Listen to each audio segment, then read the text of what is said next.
Complex SQL queries को पढ़ना किसे पसंद है यार। और अगर वो क्वेरीज बिल्कुल सिंपल वे में लिखी हो तो उन क्वेरीज को समझना काफ़ी ज़्यादा इजी हो जाता है लर्नर के लिए। And now this is possible with the help of views function in SQL.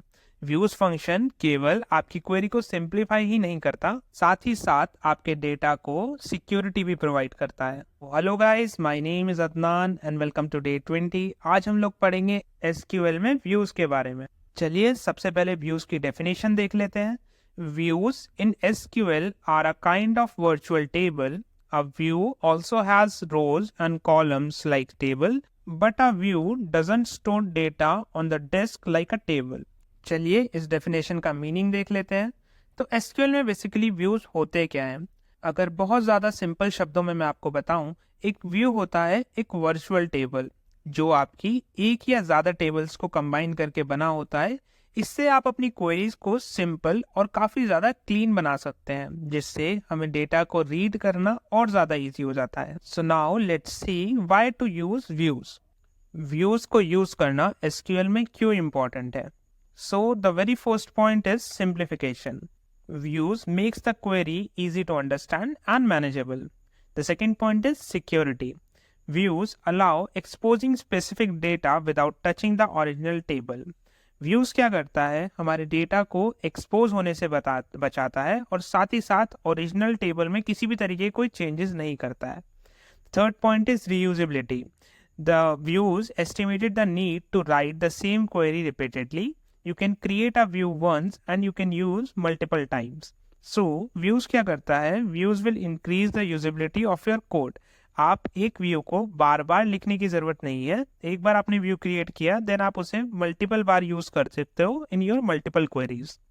Basically these are the basic reasons that why to use views. अब हम देखेंगे किस तरीके से हम एक व्यू को क्रिएट कर सकते हैं। फॉर एग्जाम्पल, जैसे कि आप देख पा रहे हैं, हमारे पास एक टेबल है एम्प्लॉयज नाम से और दूसरा टेबल है हमारे पास सैलरी नाम से। फर्स्ट ऑफ ऑल दोनों ही टेबल्स को हम प्रिंट कर लेते हैं। We will write select everything from employees. बिल्कुल जैसे कि आप एम्प्लॉयज टेबल देख पा रहे हैं, we have columns like employee ID and employee name. चलिए एक बार अपना सैलरी टेबल प्रिंट कर लेते हैं। We will write select everything from salary. इस टेबल में आप देख पा रहे हैं we have tables like employee ID and salary. So दोनों ही टेबल्स जैसे कि आपने देख लिए हैं।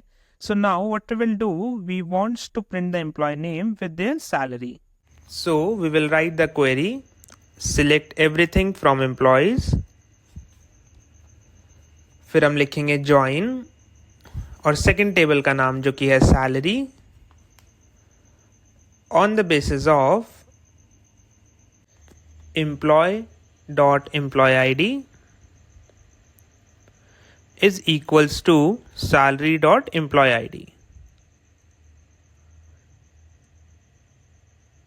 अब इस एंटायर कमांड को हम एक बार सिलेक्ट करेंगे and then we will run this query and you will see that both the tables are successfully join. But हमें मेजरली केवल 3 कॉलम्स की ज़रूरत है, जो कि है employee ID, employee name and salary. So उन पर्टिकुलर 3 कॉलम्स के लिए हम क्या करेंगे, we will remove this asterisk and write employee dot employee ID comma employee.employee name, and lastly we want salary.amount।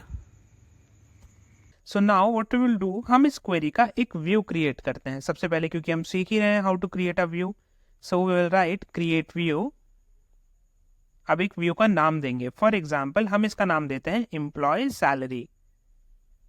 अब इसको हम एक एलियास दे देंगे एज, और नीचे वाला क्वेरी एज इट इज रहने देंगे। अब हम इस क्वेरी को एंटायर को एक बार सिलेक्ट करते हैं and we will run this query. After I will run this query you will see that the query has been successfully executed. अब हम लोग क्या करेंगे, अपने व्यू को प्रिंट करेंगे। हम लोग नेक्स्ट लाइन में आएंगे, select everything from employ salary. हम अपने व्यू का नाम लिख रहे हैं।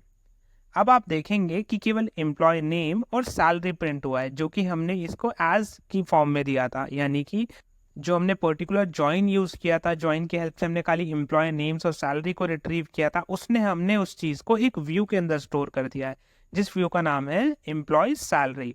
अब मैं आपको बता देना चाहता हूँ, एम्प्लॉय सैलरी एक टाइप का टेम्परेरी टेबल है, यानी कि अगर हम एम्प्लॉय सैलरी टेबल के अंदर कोई चेंजेस करते हैं तो वो जो चेंजेस हैं वो बिल्कुल भी हमारे ओरिजिनल टेबल के अंदर नहीं होंगे। और इसी तरीके से हम लोग व्यू को क्रिएट करते हैं और इसी तरीके से हम लोग व्यू को क्वेरी करते हैं, यानी कि व्यू को हम लोग रिट्रीव करते हैं। तो चलिए अब हम देखते हैं किस तरीके से हम अपने व्यूज़ को अपडेट कर सकते हैं। हम लोग फॉर एन एग्जाम्पल लेकर चलते हैं, जिसे हमें अपने एक एम्प्लॉय का नेम जो है वो अपडेट करना है। What we will write update employee salary. अब हम अगला कमांड लिखेंगे, set name is equals to, basically column का नाम मैंने यहाँ लिखा है। अब मैं इक्वल्स टू में लिखूंगा जिस भी चीज़ से मैं अपडेट करना चाहता हूँ। मैं चाहता हूँ नाम अपडेट हो जाए राजेश कुमार से, where employee ID is equals to 1। ये तो हमारी बेसिक एक अपडेट क्वेरी चल रही है कि किस तरीके से हम अपने नाम को अपडेट कर सकते हैं, किसी भी वैल्यू को हम अपडेट कर सकते हैं। आई विल रन दिस क्वेरी। बिल्कुल हमारी जो क्वेरी है वो सक्सेसफुली रन हो चुकी है। अब मैं क्या करता हूँ, अपना ओरिजिनल जो व्यू हमने क्रिएट किया था उसको रन करते हैं। Select everything from employ salary. बिल्कुल आप देखेंगे जिस एम्प्लॉय की एम्प्लॉय आईडी 1 है वहाँ राजेश कुमार का नाम जो है वो अपडेट हो चुका है। और इसी तरीके से हमारा जो व्यूज़ है उनको हम अपडेट कर सकते हैं। तो चलिए, अगर आप ये चीज़ एग्जैक्टली समझ गए हैं तो हम लोग चलते हैं अपने ड्रॉपिंग ऑफ व्यू की तरफ, यानी कि किस तरीके से हम अपने सीक्वल में एक व्यू को ड्रॉप कर सकते हैं। अगर आपको व्यू डिलीट करना है तो आप यूज़ करेंगे ड्रॉप कमांड का। We will write drop view under name of the view which is employee salary. आप इस कमांड को एक बार सिलेक्ट करेंगे एंड रन करेंगे तो आप देखेंगे कि जो आपका व्यू है वो सक्सेसफुली डिलीट हो चुका है। दोस्तों, ये था एक छोटा सा ओवरव्यू एसक्यूएल व्यूज़ के बारे में। व्यूज़ आपके कॉम्प्लेक्स क्वेरी को सिंपल और काफ़ी ज़्यादा एफिशिएंट बनाने में हेल्प करता है। अपने आप में ये काफ़ी ज़्यादा पावरफुल टूल है सीक्वल का। इसकी प्रैक्टिस करिए और अपने एसक्यूएल स्किल्स को नेक्स्ट लेवल पे ले जाइए। अगर आपको ये वीडियो पसंद आया हो तो लाइक करें, सब्सक्राइब करें और अपने दोस्तों के साथ शेयर करें। मिलते हैं नेक्स्ट वीडियो में। This is Adnan Khan signing off.